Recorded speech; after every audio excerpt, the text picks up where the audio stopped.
Akhirnya kita masuk di chapter 21 ya. Kita akan ngebahas lebih lanjut tentang bagaimana sebenarnya tahu sampai sejauh mana harga bergerak. Dalam kita menganalisa market, sebenarnya kan yang dua hal yang harus kita lakukan. Yang pertama adalah tahu kecenderungan arah harganya seperti apa. Ini mau jadi buyer atau mau jadi seller.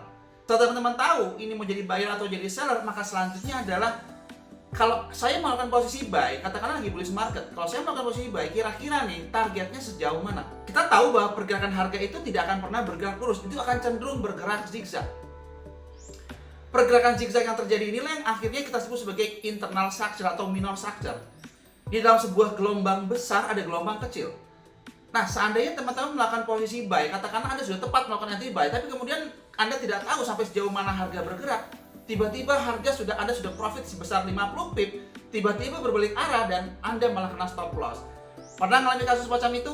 Yes, chapter ini kita akan membahas tentang bagaimana Anda bisa memperkirakan sampai sejauh mana. Maka topik dalam chapter ini kita akan membahas tentang support, resistance, range. Nanti di pembahasan khusus di S&P Mastery Power Revolution kita akan bahas lebih advance, yaitu kita akan bahas tentang price action zone dan beberapa range yang lain. Tapi untuk chapter kali kita akan bahas tentang support, resistance, range. Untuk lebih jelas, yuk kita langsung lihat di chart. Kunci dasar dari penggunaan key level atau significant support resistance sebenarnya sederhana sekali, yaitu adalah temukan terjadinya sebuah rejection dan breakout bolak-balik. Itu menjadi kata kuncinya. Nah, ini bisa terjadi bukan hanya di time frame besar, juga terjadi di time frame kecil. Terjadinya sebuah rejection, breakout bolak-balik bukan sebuah kebetulan, karena biasanya pada level-level tersebut akan terjadi retest sebentar, kemudian akhirnya di break, dan biasanya zona yang nahan ini adalah area supply atau area demand. Kita langsung lihat contoh chart di sekarang adalah contoh di pair euro yen. Nah, teman-teman bisa lihat contoh pada contoh kasus di sini. Ini kalau misalkan saya pindahkan ke line chart, jadi cara mudah sebenarnya untuk melihat pantulan harga adalah menggunakan line chart. Oke, teman bisa lihat contoh di sini. Ini adalah contoh line chart. Kalau saya tarik garis, maka kita akan ketemu sebuah pola yang sejajar. Yes, kita melihat sebuah pola di mana market membuat low, ya, ini membuat low, terjadi area support, kemudian akhirnya di break, turun kembali, lalu akhirnya di break lagi, gitu ya. Nah, disinilah menjadi area penentu bahwa ini menjadi sebuah level penting. Kalau Anda perhatikan itu di bagian atas, bagaimana terjadinya sebuah area supply yang sempat nahan harga, tapi kemudian akhirnya di break kembali oleh market. Dan perhatian kembali di sini maka membuat ada low lagi. Di sini membuat sebuah area range kembali. Anda perhatikan lagi contoh di bagian bawah sini bagaimana kita bisa melihat juga sebagai sebuah range.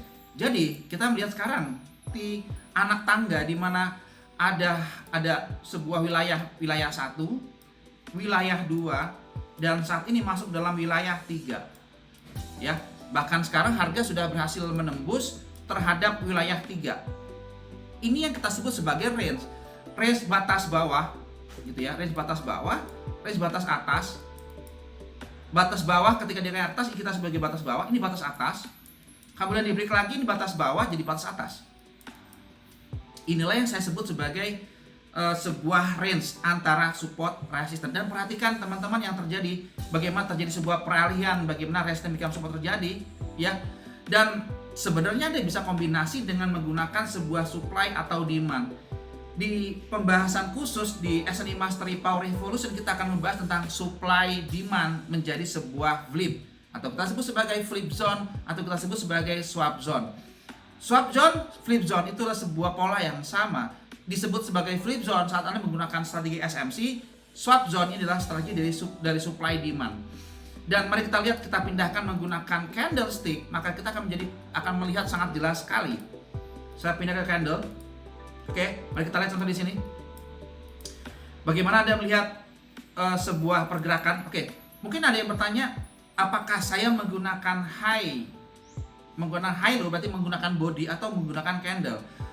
Contoh di sini, saya akan bisa mempertimbangkan saya menggunakan body candle dibandingkan menggunakan low. Kenapa? Karena saya melihat sebuah lokasi yang simetris. Contoh di sini, saya melihat ini sebagai sebuah high yang di break, dan yang saya fokuskan adalah berada pada sebuah garis itu, apakah ada area supply demand atau tidak. Contoh di sini, kenapa saya gunakan preferensi menggunakan tarikan dari ini dibandingkan yang ada di bagian bawah misalkan ya.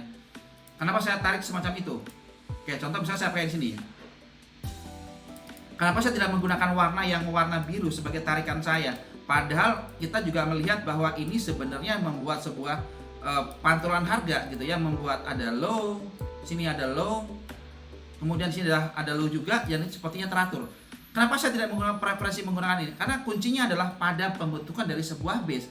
Perhatikan contoh di sini bagaimana base terbentuk di area ini, rally base rally, kemudian ini terbentuk sebuah area drop base drop. Nah, dengan tahu konsep semacam ini sebenarnya Anda bisa menggunakan tarikan yang sedikit lebih bagus dibandingkan dengan menggunakan high dan low. Apakah kapan harus menggunakan high atau kapan menggunakan body, high low atau menggunakan body, tergantung pembentukan dari base ada di mana. Contoh kasus di sini saya akan lebih menggunakan preferensi menggunakan warna merah garisnya dibandingkan dengan warna biru. Kenapa? Karena pada posisi di situ terjadi base terbentuk. Dan perhatikan yang terjadi. Ya, ini menjadi sah, menjadi sebuah wilayah. Pentingnya adalah sudah katakanlah Anda tidak menggunakan entry buy pada level tersebut, tapi ini sudah memberikan sebuah story atau jalan cerita harga bahwa pernah ada terjadi sebuah rejection breakout bolak-balik. Dan perhatikan contoh di sini bagaimana sebelum terjadi kenaikannya luar biasa, market melakukan breakout sekali lagi, ya break, tapi kemudian sebelum di break terjadi sebuah rejection yang cukup cantik sekali. Dan lihat apakah kita bisa tarikan garis? Yes, kita bisa tarik garis. Ini menjadi sebuah garis yang lain yang kita sebut sebagai wilayah dari sebuah range. Yes, ini adalah range harga. Oke, sekarang kita lihat lagi di bagian atas, apakah kita bisa gunakan lagi sebagai range harga? Anda lihat sebagai area supply di bagian atas, kita tarik garis.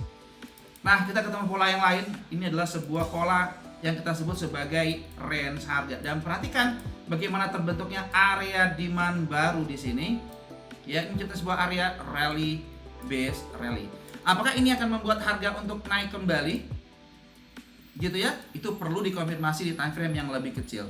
Kita ambil contoh yang lain. Satu contoh yang lain adalah contoh dari pair.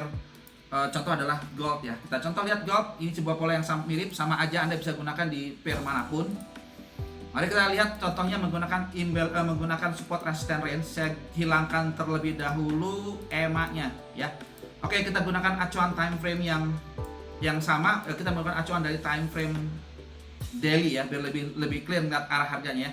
Dan perhatikan contoh di bagian sebelah sini. Kita melihat sepertinya sebuah high.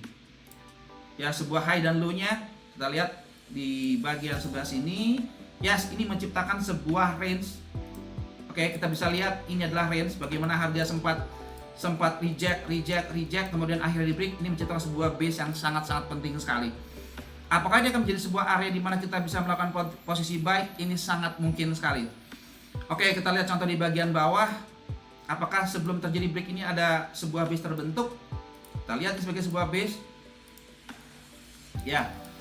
Kalau kita gunakan acuan dari pergerakan yang ada di time frame ini, maka kita akan ketemu beberapa zone ya. Nah, sini ada sebuah high-nya. Bagaimana market terjadi sebuah reject terlebih dahulu? Ya, reject. Apakah ini akan terjadi reject? Sangat mungkin sekali. Ini adalah yang pertama. Oke, karena kuncinya adalah pernah terjadi pantulan atau terjadinya breakout. Ini terjadi pantulan harga lalu di break. Maka kita bisa gunakan ini sebagai preferensi kita dalam melakukan entry buy nantinya. Sekali lagi tinggal tunggu konfirmasi harga. Ini juga sama. Oke, sekarang kita lihat di bagian bawah sini apakah kita bisa gunakan sebagai range harga. Nah, di sini saya melihat sebuah range harga. Saya tarik garis. Ya, kita melihat sebuah memori harga di masa lalu ya. Nah, kalau Anda lihat contoh di sini, kita sudah melihat terjadinya sebuah range pertama, range kedua, range ketiga, kemudian adalah range yang keempat. Ya. Saat ini harga belum sampai, tapi at least mungkin kita tahu mungkin harga akan sampai di sini. Nah, tergantung nanti bagaimana nanti harga akan di break. Contoh misalkan begini, ini menciptakan sebuah base, lalu tiba-tiba terjadi break gitu misalnya, break. Nah, ketika terjadi break ini menciptakan sebuah base baru dan perhatikan ini menciptakan range baru. Maka kalau Anda melakukan posisi buy, kita gunakan ini sebagai area target. Kenapa? Karena menciptakan sebuah rejection breakout bolak-balik. Ya, tergantung nanti apakah dia menciptakan base atau tidak di level tersebut. Nah, dengan cara semacam ini Anda bisa tahu kira-kira pergerakannya akan sampai sejauh mana. Contoh, ketika Anda melakukan posisi buy, Anda melakukan posisi buy di area ini gitu ya, maka Anda tahu bahwa target saya itu berada pada high yang ada di atas. ya. Dan ternyata malah lanjut break lebih tinggi, kemudian berlanjut break high yang ada di atas. Nah, support resistance range ini bisa kita kategorikan, ada yang disebut sebagai major structure, ada yang disebut sebagai internal structure. Contoh di sini, kita menggunakan pantulan harga bolak-baliknya berada pada wilayah dari internal structure, gitu ya. Ini adalah berada wilayah dari internal structure. Kalau kita menggunakan major structure-nya, mungkin kita menggunakan acuan time frame yang lebih besar, pastinya akan sedikit lebih besar. Contoh, ketika saya menggunakan support resistance range, maka saya menggunakan ini sebagai sebuah area support. Ya, ini adalah high-nya tertinggi, low terendah. Ya, ini membuat higher high, higher low, higher high, higher low. Kemudian akan membuat higher high, higher low. Saya tulis di sini, kemudian akan membuat high lebih tinggi. Maka area range saya sebenarnya berada pada wilayah di sini. Gitu ya. Kenapa? Karena ini membuat sebuah low, membuat high, membuat low. Oke, ini membuat range. Dan perhatikan yang terjadi, harga reject di level tersebut. Dan ini kembali lagi terjadi range lagi.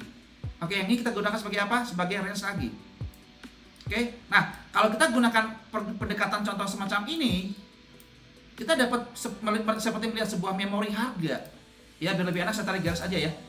Kita seperti melihat sebuah memori harga di mana pergerakan harganya sangat-sangat rapi sekali. Ya, contoh di sini. Kalau saya menggunakan acuan dari contoh di sini, maka saya gunakan ini sebagai sebuah preferensi saya dalam melihat sebuah pergerakan harga. Yes, kita menghubungkan low, higher high, higher low di atas terhadap previous low yang ada di bagian sebelah kiri. Ini kalau kita gunakan sebagai sebuah pola, maka ini sebenarnya ada sebuah pola huruf E dan juga bisa gunakan sebagai sebuah pola V. Ini adalah pola V yang kita bisa gunakan. Ini juga pola V. E dan V yang saling bertindihan. Maka ini adalah kita sebut sebagai support resistance range. Di chapter sebelumnya ini adalah sebuah pola dari key level significant support resistance. So, teman-teman jangan abaikan support resistance semacam ini, karena ini akan sangat membantu sekali dalam teman-teman memutuskan ini wilayah range dari wilayah buyer atau wilayah dari seller. Dan Anda bisa gunakan baik pada major structure juga pada internal structure. Semoga membantu. Sampai ketemu di chapter selanjutnya yang sangat menarik. Kita akan membahas lebih jauh.